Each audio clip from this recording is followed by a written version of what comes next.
وخلف الأسوار العتيقة سقوط في مدينة صفاقس إجمالا. المدينة الأولى للسقوط راهو نتيجة لتراكمات وموضوع كبير ياسر. الترميم علاش؟ على خاطر احنا كنا كي واحد يحب يعمل مرمى صغيرة بلغتنا احنا في داره يخرج تراكتور الردم ب 15 دينار.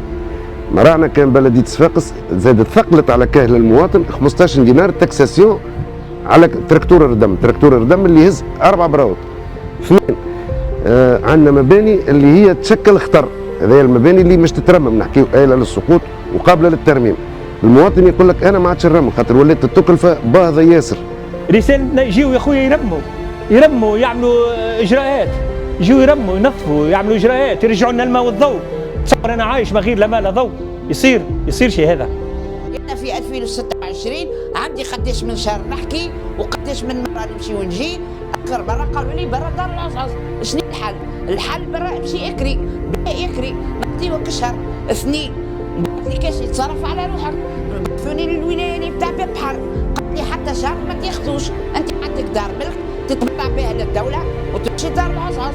الإجراءات الأولية بعد الإشعار من السادة المواطنين أو ما له ما يخصه في الإشعار من مبنى مدعي سقوط، تدخل البلدية في تقوم ب وعمره ما كان هذا الحل لازم نقعدوا على الطاولة ويلزم نلقاو الحلول السريعة اللي هو الإنجاز، السرعة في الإنجاز. المدينة العتيقة ليست مجرد حجارة قديمة، إنها هوية صفاقس، لكن بين بطء الإجراءات وضعف الإمكانيات يبقى السؤال معلقا: هل تتدخل السلطة المعنية قبل الانهيار القادم؟